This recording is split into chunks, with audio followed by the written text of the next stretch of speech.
Olá, boa noite. Começa agora o Terra Viva DBO na TV desta sexta-feira, 5 de fevereiro, com as principais notícias da pecuária brasileira. Se por um lado a estação chuvosa ajuda o crescimento do pasto e representa fartura de comida para a boiada, por outro, ela também favorece o surgimento de vários inimigos do gado. E um dos mais perigosos é a leptospirose. E o nosso editor Sidney Masco foi estudar o problema e tem mais informações. Boa noite, Sidney. Seja muito bem-vindo ao serviço. Boa noite, Vinícius. Muito boa noite para todo mundo. Na aliança celebrada entre os cascos desta boiada e o chão dessa estrada, e na confiança de poder contar com a nossa amizade para enfrentar as dificuldades da jornada, é com grande alegria que a comitiva viajadeira do Terra Viva DBO na TV se apresenta mais uma vez aos companheiros boiadeiros e às companheiras boiadeiras aqui desta freguesia e já anuncia a apresentação da nossa função novidadeira do dia. Pois é, a leptospirose é uma doença insidiosa, né, provocada por uma bactéria que sobrevive na umidade e, por conta disso, justamente nós estamos na época mais perigosa, principalmente para as boiadas que são criadas em propriedades onde a água da chuva forma áreas alagadas com mais facilidade. Pois então, para ajudar o companheiro fazendeiro a adquirir informação de qualidade a respeito dessa consumição, a gente convidou para a nossa entrevista do dia o médico veterinário Raul Mascarenhas, pesquisador da Embrapa Pecuária Sudeste, que vai participar do programa falando ao vivo pelo computador, diretamente de São Carlos, aqui no interior do nosso estado de São Paulo. Muito boa noite, Raul. Muito obrigado pela sua gentileza de atender a gente. É uma satisfação ter a sua presença virtual aqui no nosso arranchamento eletrônico. Seja muito bem-vindo.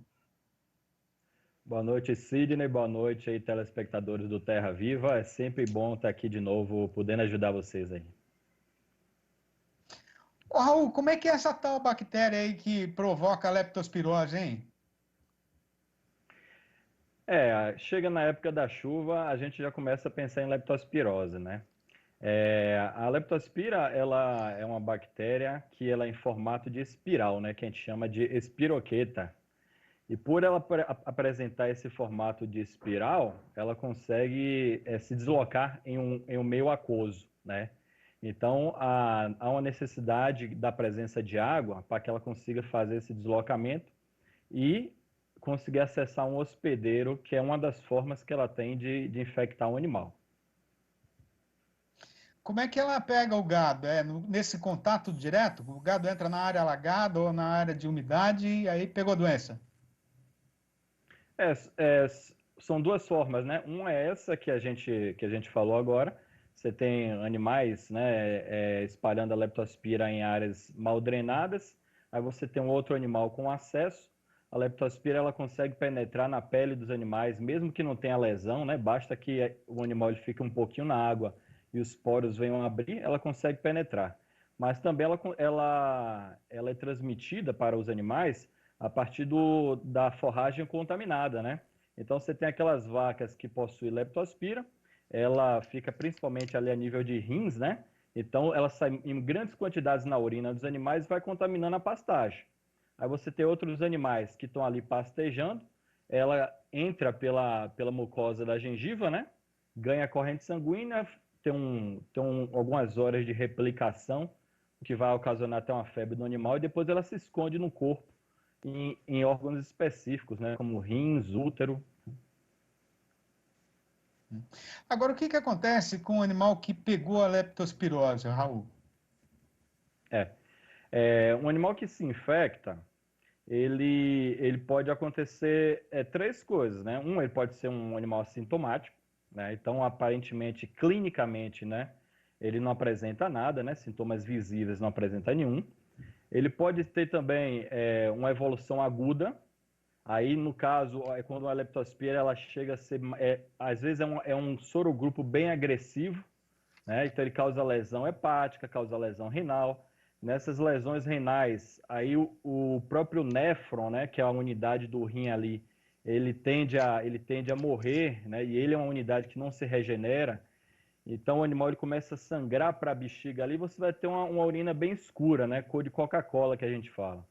E também tem aquela evolução crônica, né? Em que ela penetra no animal, ela demora de se instalar no animal. O animal aparentemente não tem sinais nenhum, mas quando ela está ali no final da gestação, aí ela pode vir a ter um abortamento. A leptospirose pode chegar a matar um animal?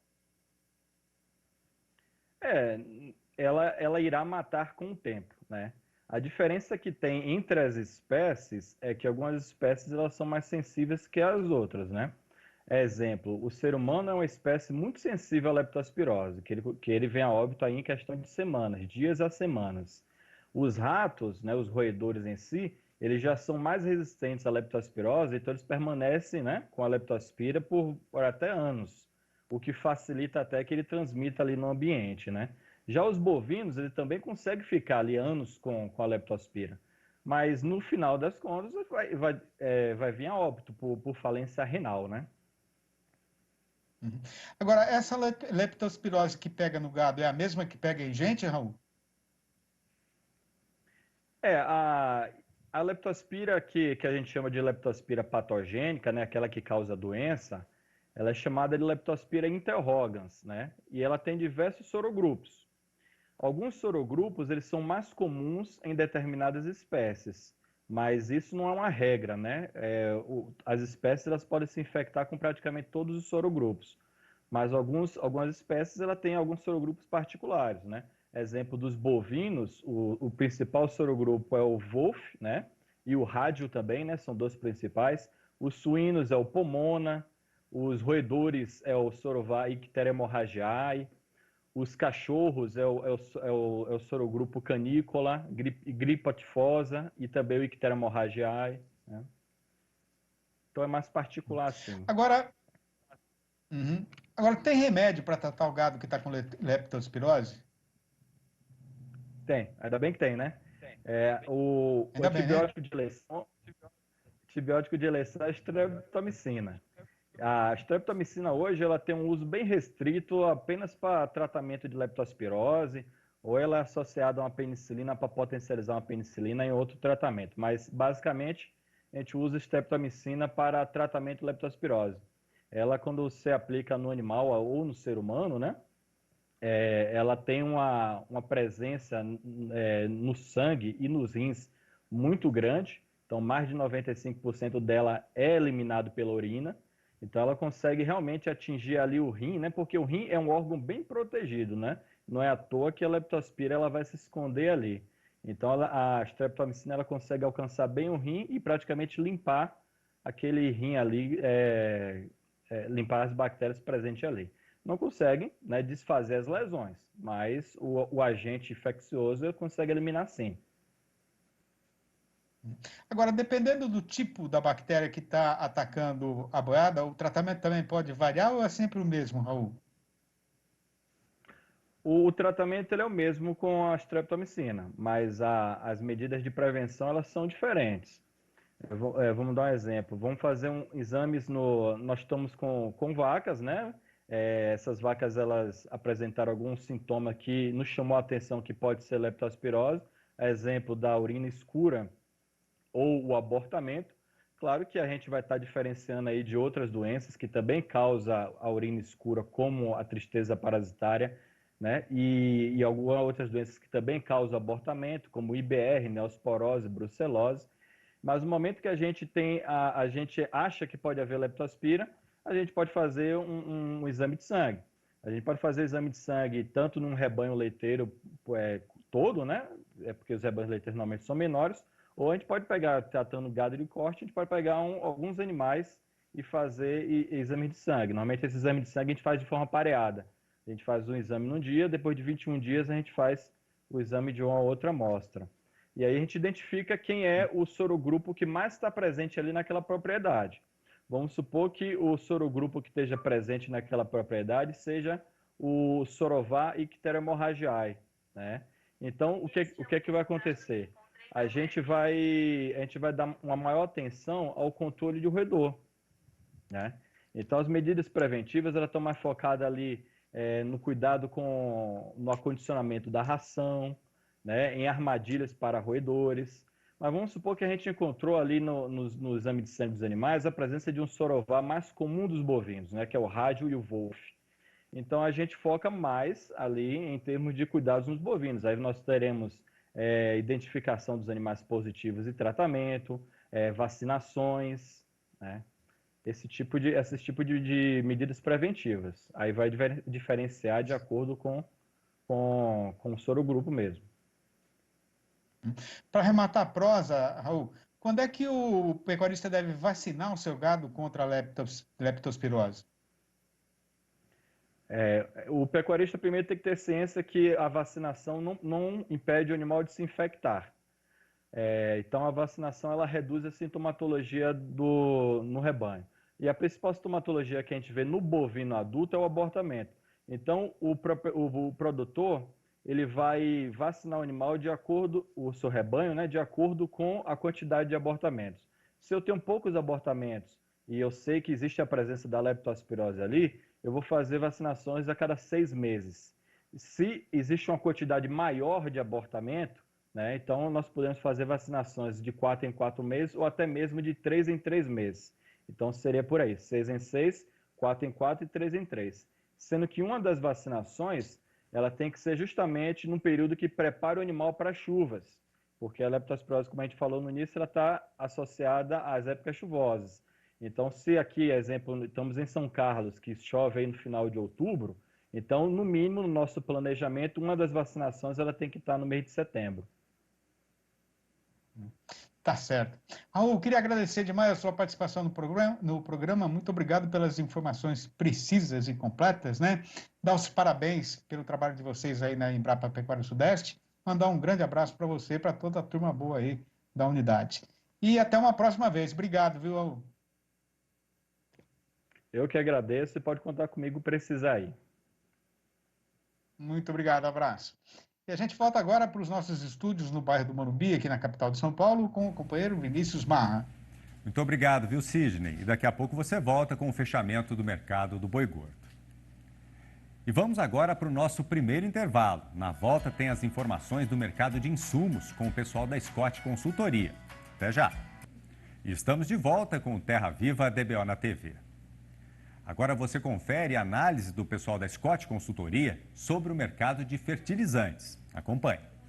E mesmo diante de uma demanda mais fraca, né, no mercado interno, típico de início de ano aí no mercado de fertilizantes, as altas do dólar frente ao real em janeiro, né, os patamares ainda elevados de cotação da moeda norte-americana, deram sustentação aos preços dos adubos em reais no mercado nacional, né? Então, segundo o levantamento da Scott Consultoria, em São Paulo, a ureia agrícola ficou cotada em média em R$ 1.984 por tonelada, sem considerar o frete, né? Isso representou aí uma ligeira alta de 0,2% na comparação mensal, mas em relação a janeiro do ano passado, a gente tem aí a ureia custando 27,8% mais nessa comparação anual, portanto, né? Na média dos fertilizantes nitrogenados, a gente teve um ajuste, uma alta de 2,2% em janeiro, na comparação com dezembro de 2020, né, na comparação mensal. Para os adubos fosfatados, o aumento foi de 1,1% na média dos produtos pesquisados pela Scott Consultoria, e com relação aí ao potássio, né, ao cloreto de potássio, essa alta foi de 0,2%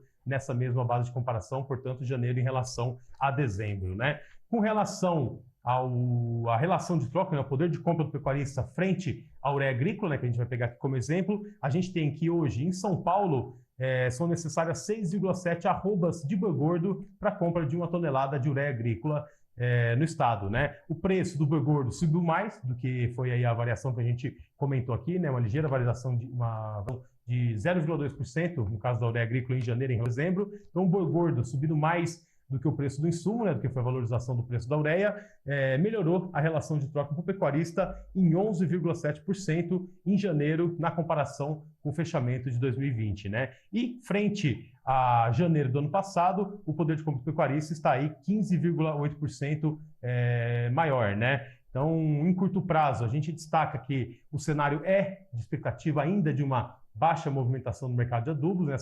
Esse mercado deve ganhar força a partir de março, abril, já com as compras do plantio da safra de grãos 2021-2022. Até lá a gente ainda tem um mercado menos movimentado. Então, diante disso, o dólar tem um papel importante na precificação dos adubos aqui no mercado brasileiro. E lembrando, né, a gente tem, apesar dessa menor movimentação no mercado interno, o que caracteriza aí, historicamente, sazonalmente, um período de preços mais calmos, a gente tem essa questão do câmbio, que tem oscilado bastante aí nos últimos dias, e destacamos aqui também a questão da oferta mais restrita aí de alguns produtos no mercado internacional, o cenário de preços mais tímido no mercado internacional também, que deve aí, para 2021, manter aí as expectativas de preços em patamares elevados para os adubos, né?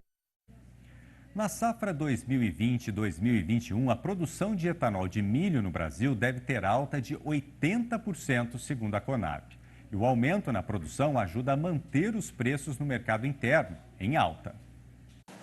O etanol produzido a partir do milho já representa quase 7% da produção nacional do combustível. E a tendência é de alta. A estimativa da Companhia Nacional de Abastecimento, a Conab, é que o país produza 3 bilhões de litros de etanol a partir da safra de milho 2020-2021. Uma alta de 80% em relação ao ano anterior. No total, o Brasil produz por ano cerca de 30 bilhões de litros do combustível, a maior parte a partir da cana-de-açúcar, que está no período de entre-safra.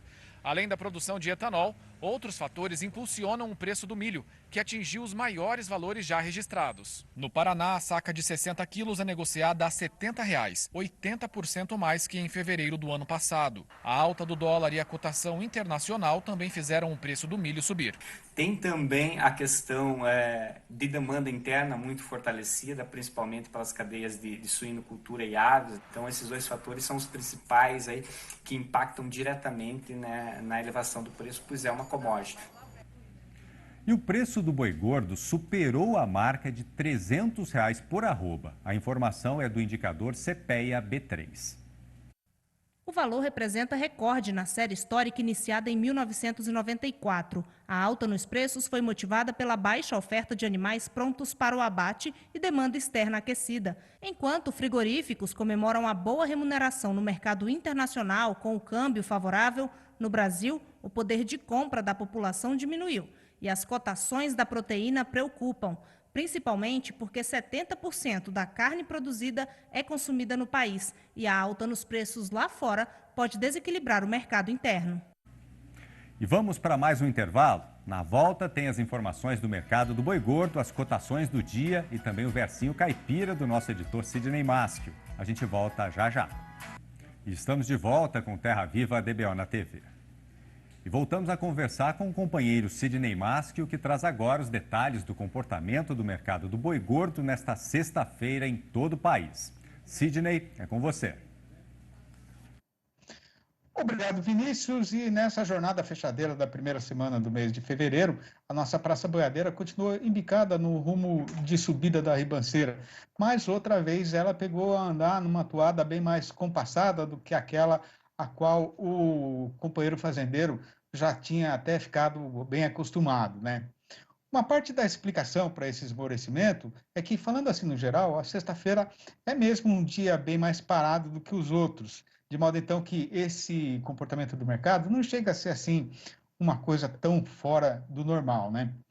Mas a questão que deve merecer mais atenção do amigo boiadeiro daqui para frente é a chegada de gado terminado no capim, que naturalmente vai aumentar, e o caso que está sendo passado é que o comprador já está pondo na conta dele essa previsão. Ao mesmo tempo, apesar do avançamento do calendário e do pagamento do salário ao trabalhador empregado, o consumidor brasileiro continua vasqueiro e alongado do balcão do açougue. E esse procedimento dele está sendo motivo de grande preocupação da parte do distribuidor atacadista, do comerciante varejista e também do pecuarista. No mercado de carne sem osso no atacado, o que aumentou mais foi a dificuldade para vender, tanto que o valor do preço médio dos cortes comercializados teve aí uma alta ridícula e desmilinguida de 0,1% nos últimos 7 dias contados desta quinta-feira passada para trás. No mesmo período considerado, o varejo andou em rumos desencontrados, com o valor médio subindo 1,2% nas Minas Gerais e 0,6% aqui em São Paulo, mas caindo 0,3% tanto no Rio de Janeiro quanto no Paraná. No balanço do dia da Scott Consultoria, foram apuradas mudanças nas cotações em 8 das 32 regiões pesquisadas no país inteiro, sendo que em 7 delas a arroba pegou o rumo de morro acima e em uma única e solitária ela andou na direção contrária. E para dar conhecimento desta relação aos amigos pecuaristas, eu peço novamente a participação na função do companheiro apresentador e jornalista Vinícius Marra. Acompanhe. Nossa lista começa com as altas do dia. No Triângulo Mineiro, a valorização da arroba foi geral. O boi vale agora R$ 296,50 e a vaca R$ 277, no prazo de 30 dias e já descontada a parte do fundo rural. Mesmo valor para o boi no norte de Minas, R$ 295,50. A fêmea saltou para R$ 278. Seguimos agora para Mato Grosso do Sul. Em Dourados, o macho está sendo negociado a R$ 285,50 e a vaca a R$ 272. Na capital Campo Grande, o macho é vendido a R$ 286,50. A vaca bateu também os R$ 272. Em Três Lagoas, o boi vale agora R$ 282,50 e a vaca subiu para R$ 266. Quem quiser comprar boi no sul da Bahia vai pagar no mínimo R$ 278. A última alta foi no sul do Tocantins, com o macho sendo falado na base de R$ 281,50. A única queda desta sexta-feira ocorreu em Alagoas, com a fêmea cotada a R$ 276. Tá certo, então o negócio é ficar de olho na safra, né? Bom, mas então tá chegada a hora de fazer a recitação do nosso versinho caipira do dia, lembrando que esta semana o tema escolhido foi saudade. Então vai ouvindo. Quando eu escuto um canarinho cantar na soleira do meu ranchinho, eu caço ele com o olhar, mas a minha vista traiçoeira já não dá conta de alcançar. Aí me dá um dolorimento no peito, uma saudade do tempo da mocidade, um sentimento que não tem jeito de sarar. E eu fico ali sozinho a escutar o canarinho e a matutar no que foi feito da minha vida no sertão, que era para ter sido só de felicidade, mas se virou num eito de solidão. Tá certo então, gente? Vamos arrematando por aqui a nossa semana. Eu deixo um grande abraço para todo mundo, fazendo aquele lembrete de que, se você puder, fique em casa, porque a gente ainda está em plena pandemia da Covid-19. Eu volto com você, Vinícius Marra. Obrigado, Sidney, e um ótimo final de semana para você. E o DBO de hoje fica por aqui. Obrigado pela sua companhia e até segunda.